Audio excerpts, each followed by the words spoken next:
Alright everyone, how are you doing? Welcome back to Unruly Horror. This is weird because it's been a very long time since I actually filmed one of these. I've been a bit busy doing just filmmaking stuff in life, you know, getting in the way. I also did run into some money issues, so I have been had a lot of financial anxiety to where I needed to save money because the future is looking unpredictable.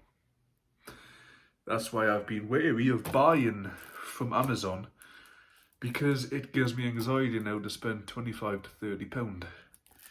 I know I'm stupid because it's anxiety, I know that. But yeah, so these actually, well, where did I get you from again? One of them came from eBay for like £2, and the others came from either Asda from the Music Magpie section where they pre-owned cheap ones as well, and the others came from CAX in Sunderland because I went there when I was up to meeting celebrities, you know, as I do now with Lola.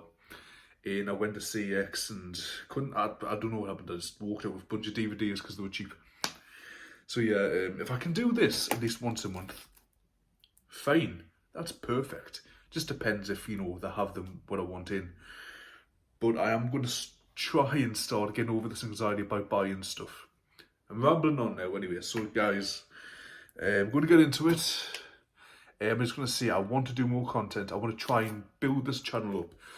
Unruly Gaming has 206 subscribers as of right now. Could be less, could be more in the future, don't know. This channel's got like 33. So one of them's clearly getting more love. So I'm going to try and do more with this, whether that be horror reviews, try to get Lola in on the video, because she's a massive horror fan as well as me, and try to talk about filmmaking, stuff like that. Anyway, let's get into it. I think all of these are technically horror. Not sure about two of them, although, horror related, we'll say that. I'm in my sitting room, as you can see. I don't know when I'm going to start putting DVDs, because if you don't know, my kitchen where I normally put them, it's chock-a-block. The table, I can't get any more DVDs on there. So I am trying to find a place to put my horror collection. Like, it used to be over there on the floor, and it was up there, but it got too big, and then I couldn't. That's when I moved them over there.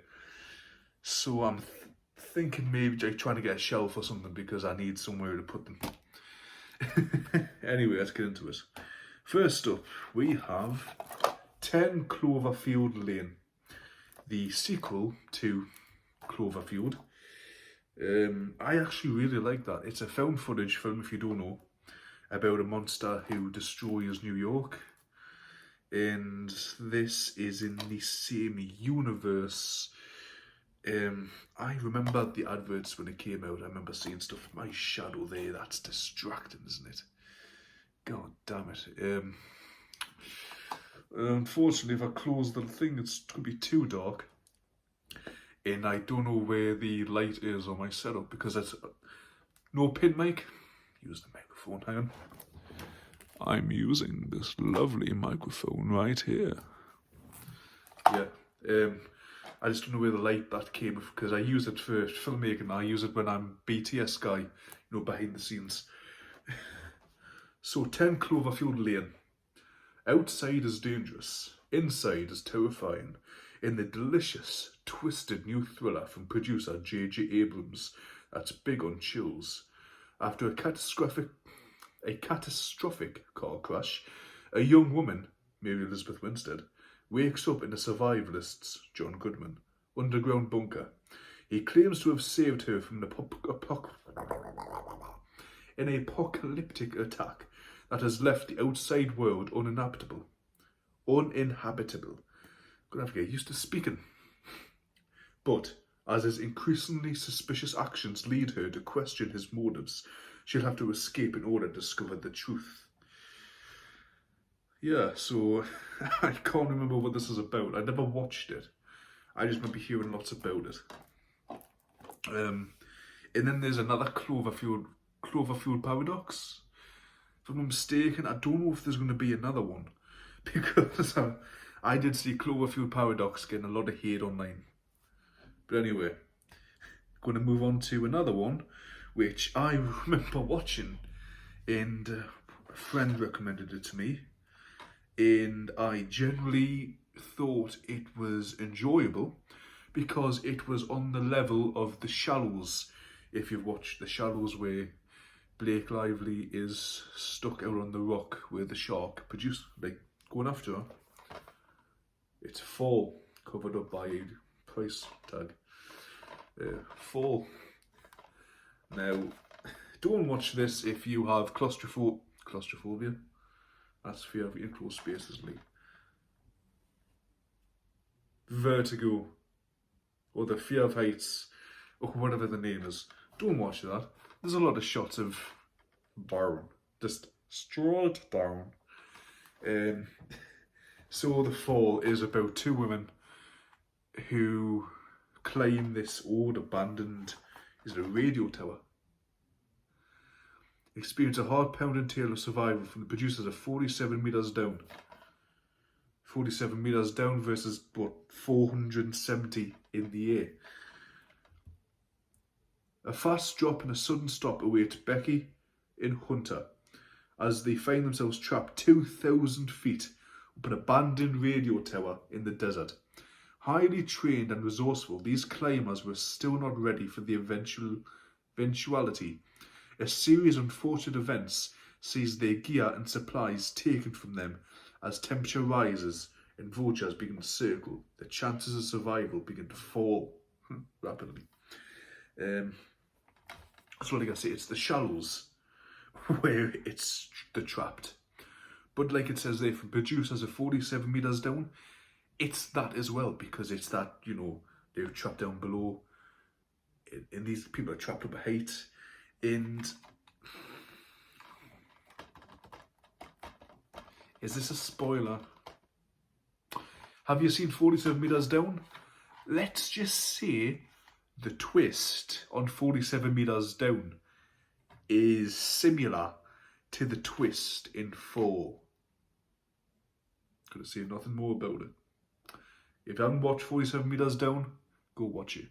Haven't watched The Shallows, go watch it. Haven't watched Fall, go watch it. There's a sequel coming out as well, isn't there? Like Fall 2, Electric Boogaloo, whatever. I don't know what the sequel's called. I just know it's called Fall 2. Don't know what that's going to be about. A mountain, trapped on a mountain, trapped on a oh god, what could you be trapped on? Top of trees in a forest, I suppose. You'd be trapped in like a firewatch tower on top of a pylon, wind turbine, or stuck in an airplane that can't land and is going to run out of fuel. My radar's brain kicking in. Anyway, next up is a film I haven't seen. I picked up for eBay because I was buying Twister, which isn't a horror film, by the way. I bought it on eBay and it was like a 2 for something deal, so I looked for another. It's The Children. Haven't watched don't know what it's in. I haven't watched any of these DVDs of this, but I have saw them. How many have I seen? 1, 2. Dang. So anyway, New Year's Eve, and two families gather together to celebrate the holiday. What begins as a relaxing vacation for Elaine and Jonah suddenly turns into a vicious fight for their lives when the children mysteriously begin to take ill and lash out. This terrifying new horror pits a family against itself as the kids turn on their parents with horrifying consequences. Don't have kids. But yeah, no, that sounds very good. That sounds really good. That sounds like a film I bought in 2019. What was it? I can't remember its name, but it was like about kids falling ill and getting possessed or something like that, then disappearing. and then coming back and sort of attacking the area.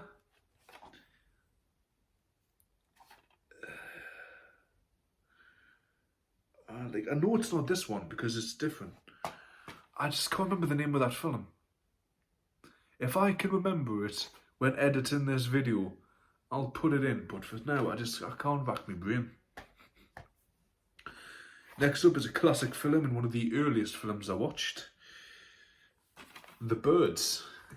My mum absolutely loves The Birds. She goes mental for it. Like, I swear to God, like, last week, she made us put it on 4 times on ITVX. Like, honestly, it's our favourite film.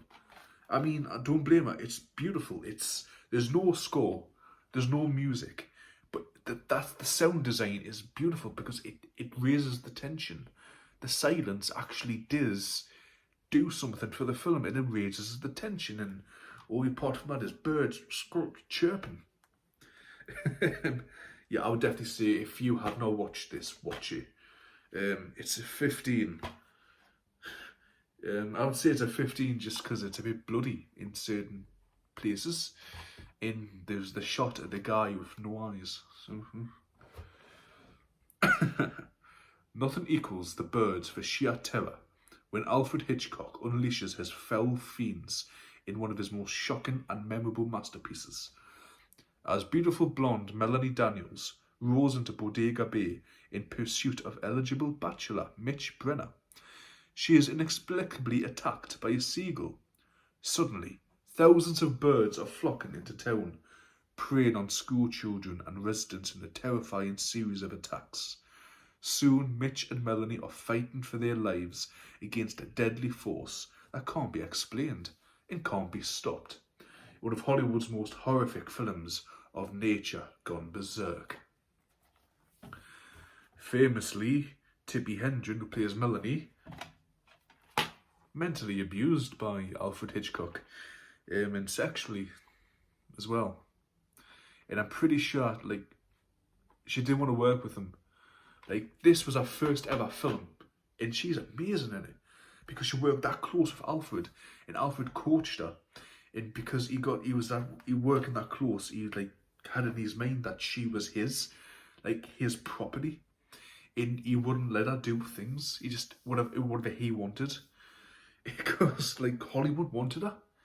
She was the star of that year. Like, loads of places wanted to have her in the films. She was like, no. She then did Marnie with him, and he wasn't that close.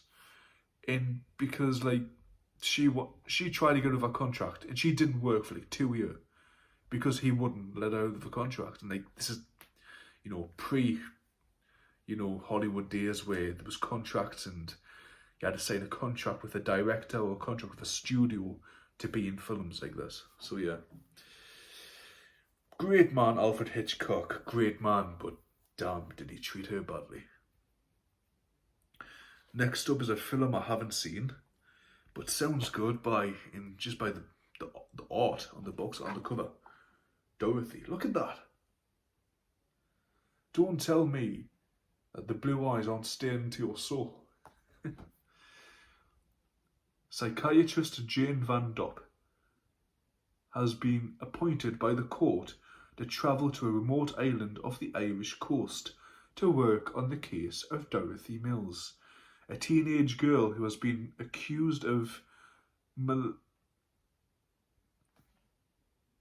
This is why I should normally read these things, because you ever read something, you just get taken aback and you're like, huh? Let me just read that again. She's been sent to investigate the case of Dorothy Mills, a teenage girl who has been accused of molesting and trying to kill a young baby. After miraculously surviving a car accident, Jane discovers an unwelcome and deeply religious community, mostly ruled by Pastor Ross. She meets a very nervous Dorothy, who swears she never touched the baby, and after analysing her, Jane soon begins to suspect that Dorothy has developed a multiple personality disorder. It's called dissociative identity disorder now, Philip. When were you made? 2008. You're gonna pass then. I guess it didn't change till like the early 2010s. This sounds crazy. Yeah, this sounds weird. This sounds creepy. Yeah. That's gonna be a creepy one to save. Yeah. Next film is a film that oddly Shaun of the Dead-esque just from the cover. The cottage. There's a head in a bucket. I don't know. When it says hilariously gory, horribly funny, something tells me this is going to be a comedy horror. And they can be iffy if done incorrect. So let's see. Bickering Brothers, David. It's Andy Serkis. It's going to be good. It's Andy Serkis. Andy Serkis and Peter kidnap Tracy in desperate money-making scheme and hide out in a remote cottage from her gang-lord father. However, feisty Tracy turns the tables on her bungling captors and escapes into the woods, with Peter as her hostage. Only this land belongs to a maniacal farmer who doesn't like trespassers. It is going to be set in the West Country, like. You know, all the farmers are there. You know, hello, my lover, how are you doing? Cue grotesquely comedic battle for survival.